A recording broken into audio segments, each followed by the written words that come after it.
첫 번째 주제 여기까지 하고요. 두 번째 주제로 넘어갑니다. 국유화 폐간 어떤 대통령도 할 수 없는 일인데 감히 제가 어떻게 그런 말을 한다는 것입니까? 이치에 닿지 않는 말을 가지고 사람을 이렇게 몰약해서는 안 됩니다.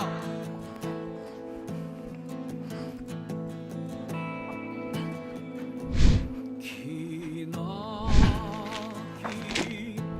밤이었거든 압제의 밤이었거든 사랑이 한몸 썩어져 이 붉은 사나에 사랑 해방의 횃불 아래 걸고 숨이 사나에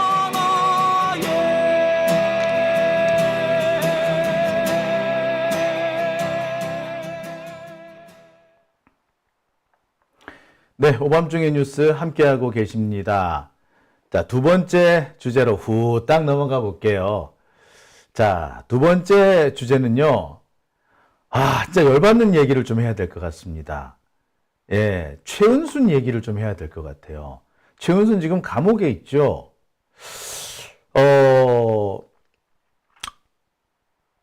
최은순은 징역 1년의 실형을 선고받고 감옥에 수감이 됐습니다.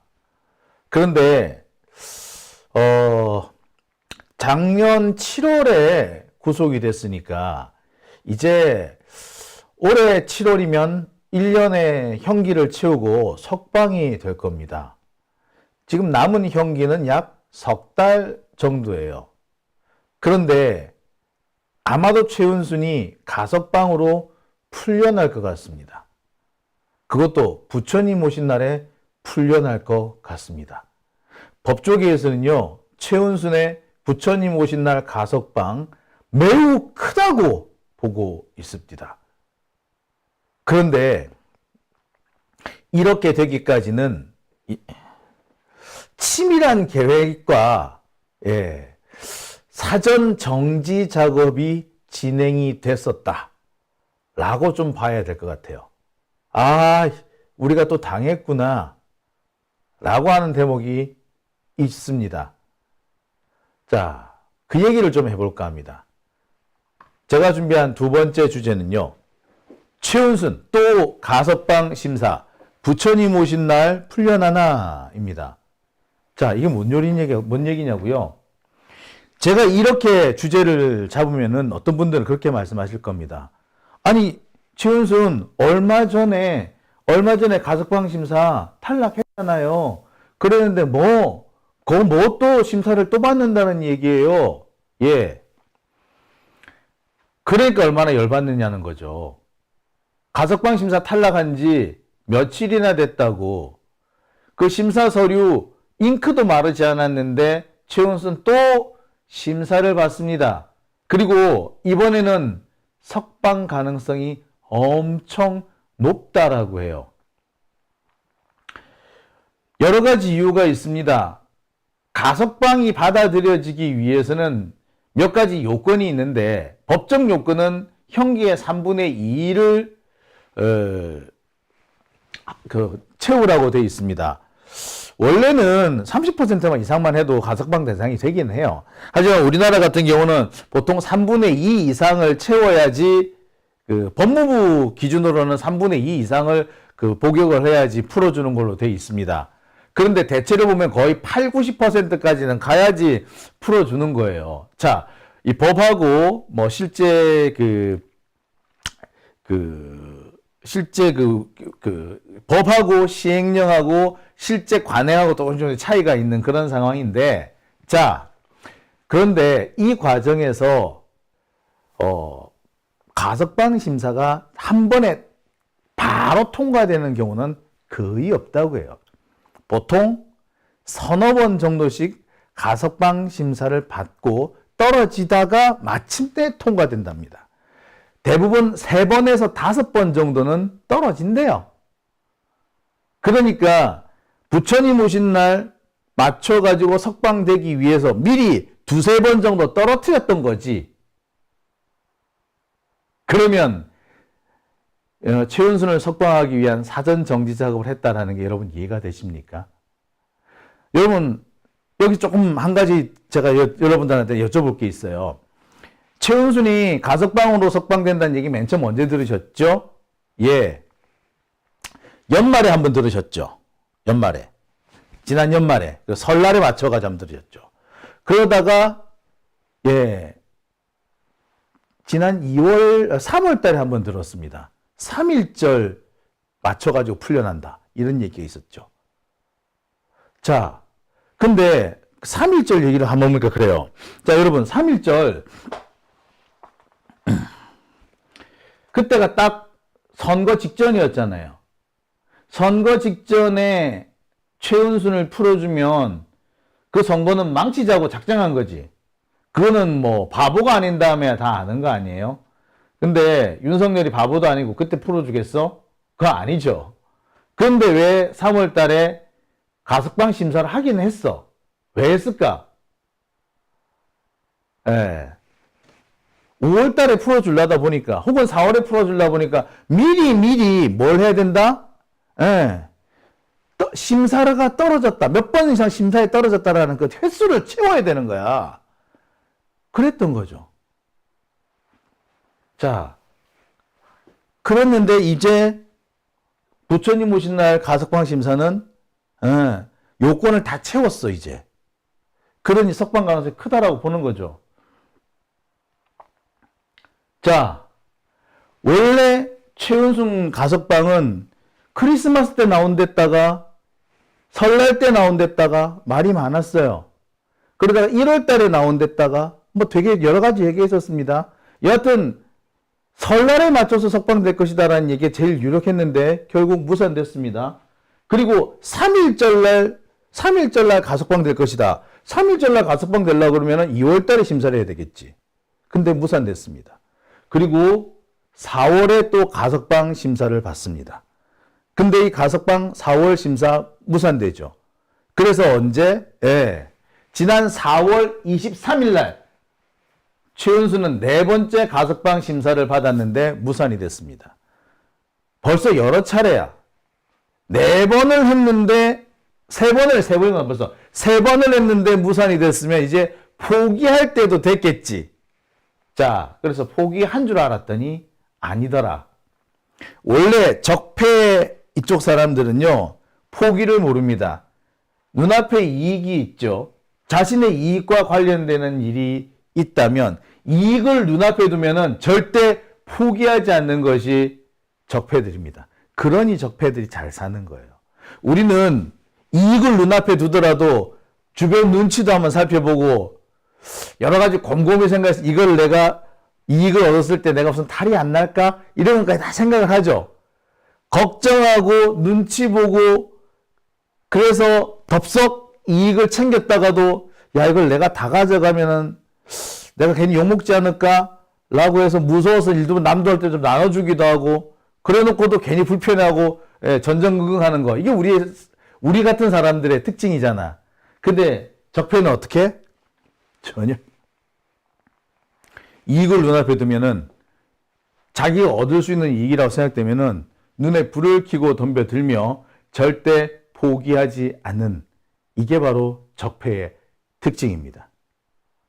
자, 그러니까 이미 2차례 혹은 3차례 가석방 심사에서 무산이 됐지만 윤석열은 혹은 김건희는 가석방 심사를 또 몰고 나간 겁니다. 어떻게?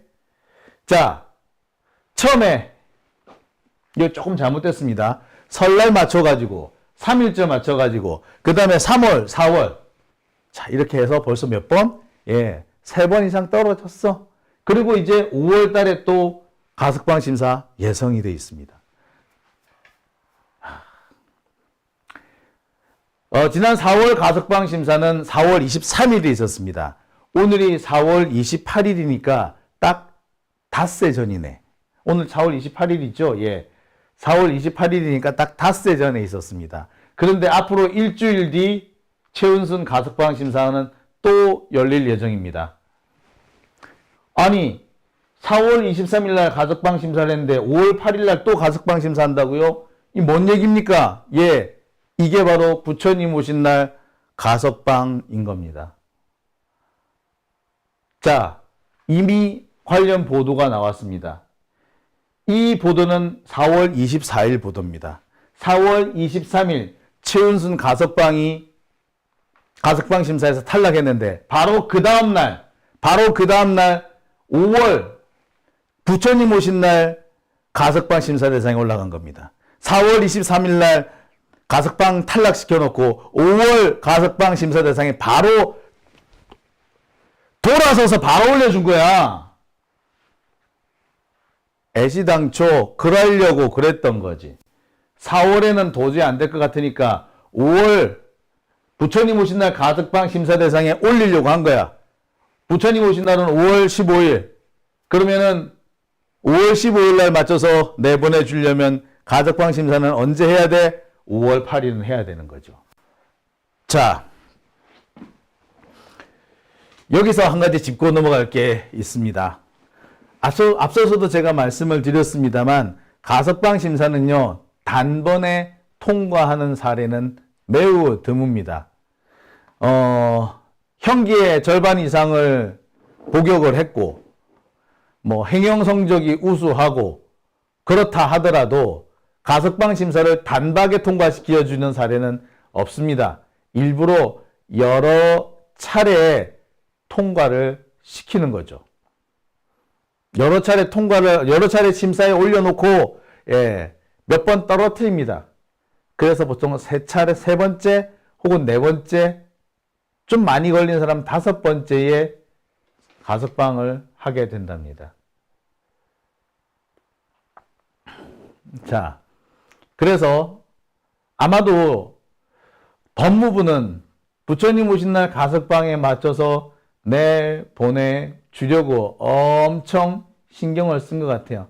처음부터 5월 8일을 맞춰가지고 내보내주려고 했던 것 같습니다. 날짜도 5월 8일이잖아, 어버이날. 참 기가 차죠. 예. 이걸 하려고 얘네들은 그전부터 차근차근 사전 정지 작업을 해왔던 겁니다. 보통 2회 이상 탈락하는 건 기본이기 때문에 5월 8일 전에 2, 3회 이상 탈락하게 만들어줬고, 그리고 5월 달이 되면 자녀 형기가 2개월 이전 남잖아요. 그러니까 석방 하는 것도 크게 부담스럽지 않는 거죠. 그런데 전체 1년의 형기 중에서 자녀 형기가 2개월이라고 하게 되면은 10% 이상을 복역을 안 한 게 됩니다. 약간 혜택을 입은 거죠. 여튼 이렇게 된 겁니다. 애시당초에 이렇게 해주려고 착착 맞춰놓은 거죠. 착착 사전 정지 작업을 했던 겁니다. 지금 법조계 여기 전문가들 얘기를 들어보면요, 이번에는 가능성이 되게 많을 것 같다고 합니다. 게다가 영수회담 핑계를 또 댈 수 있을 거라는 얘기도 합니다. 분명히 거론을 안 할 거예요. 거론할 수 있기가 어렵습니다. 거론한다고 해서 이재명 대표가 덥석 오케이 해주지도 않을 거예요. 하지만 아마 국힘당하고 이 수구 적폐 언론, 아마 조선일보 같은 데서는 이재명 대표는 듣지도 못했던 얘기인데, 영수회담 때 듣지도 못한 얘기인데 영수회담 때 거론했고 이재명 대표도 양해했다, 이런 식으로 한 줄 쓸 거예요. 그래서 책임을 이재명 대표한테 덮어 씌우는 그런 짓을 할 수도 있습니다. 분명히 그런 생각을 하고 지금 진행을 하는 거예요. 그러니까 거기 맞춰가지고 지금 최은순 여기 가석방 심사 맞춰가지고 영수회담을 여는 겁니다. 거론 안 해놓고 거론했다고 핑계를 대는 거죠. 그러니까 지금 진행되고 있는 일들이 어떻게 보면 오래전부터 착착 준비가 되어 있었던 거다라고 볼 수도 있는 거죠. 제가 참 이 윤석열 정권을 보면서 야, 이것들 되게 야, 이거 치밀한데 싶었던 것이 영수회담에서 아마 윤석열이 거론을 뭐 할 게 없겠지만 거론을 한다면 두 가지 가능성이 있다. 혹은 거론 안 해놓고도 거론했다고 뻥칠 수가 있겠구나 싶은 사안이 두 가지가 있습니다. 하나가 박영선을 만약에 국무총리에 앉힌다면 박영선 부분을 영수회담에서 거론하거나 영수회담에서 거론을 안 했더라도 거론했다고 억지를 쓸 수가 있습니다. 거짓말을 할 수가 있는 거죠. 마찬가지로 최은수는 가석방에 관해서도 영수회담에서 거론할 가능성이 크진 않지만 거론했다고 어거지를 쓸 겁니다. 거짓말을 할 겁니다. 윤석열은 이런 데 쓰려고 영수회담 하는 거예요. 예. 이런 데 쓰려고. 그러니까 이런 데 못 쓰게 하려면 어떻게 해야 되겠습니까? 영수회담에서 강하게 몰아붙여야 되는 겁니다.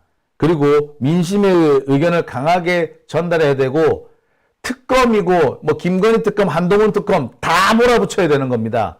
그래서 윤석열이 더 이상 자기 승질을 못 이겨서 박차고 나갈 때까지 불을 땡겨야 된다. 저는 그렇게 생각이 드네요. 자, 오밤중의 뉴스 함께하고 계신 지금 시각 12시 25분 지나고 있습니다.